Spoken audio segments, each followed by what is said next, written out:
guys, gawa tayo ulit guys. Ng ito naman ay tinatawag nating malunggay crips. Pwede siya gawing pang-ulam. Ito siya ang ilalagay guys. Yung ulam. Wait lang crips. Ito yung egg. 1 egg lang.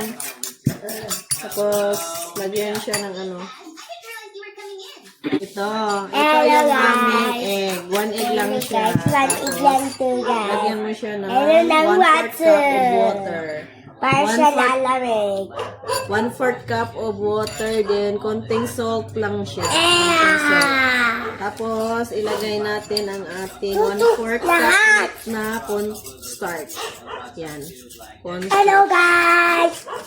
Hello guys! Ayan, imimix-mix natin. Tapos, lagyan natin siya ng pampalasa. Yan yung tinatawag na para pwede siya gawing pang-ulam. Crispy. Crispy malunggay. Crispy malunggay. Ayan. Ito na yung ating malunggay. Ito si bulilit. Makulit. Ito. Lalagay natin dito.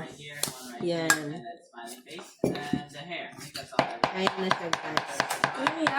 Lagyan natin siya ng konting sugar. Konting sugar para magiging panimpla.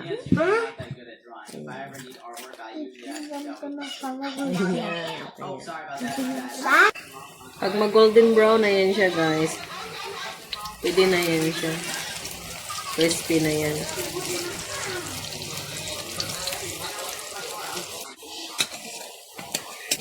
Ayan guys. Pwede na yan. Pwede na natin ihain. Kukunin na natin sa apoy guys. Cornstarch guys. There's 1 egg. Ayan na guys. Luto na. Para masarap guys. Lagay Hello natin guys! yung ating Hello guys! Hello guys! gravy mix. Yan. Gravy mix. Ito na po yung gravy mix. Yan. I-mix lang natin siya. Lulutuin natin yan ng 3 minutes. Ayan yung gravy mix. Mix lang natin. Huwag natin hayaan. Kailangan talaga siyang mix. Yan ay tubig lang po siya. Tapos itutunawin yung gravy. Tapos sabay i-mix lang siya. Ayan o. Kumulo na. Yan. Saglit lang po kasi yan kumulo. Kasi lang naman yan. 1 cup. Yan. Kumulo na siya. Pwede na yan. Pwede. Yan. Pwede siya dito sa suka, guys. Lagyan siya ng sibuyas.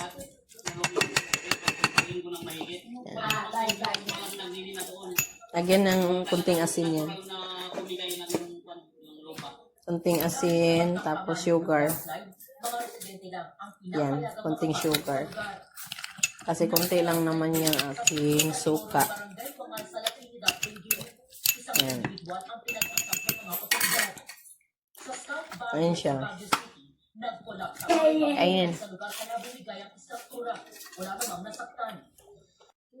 Ibantinig alas 2 ng hapon. Medyo Ayan, madalian yung araw dito sa Baguio City. Ang ulan naman, medyo humina kumpara kahapon pero pabalik-balik yan.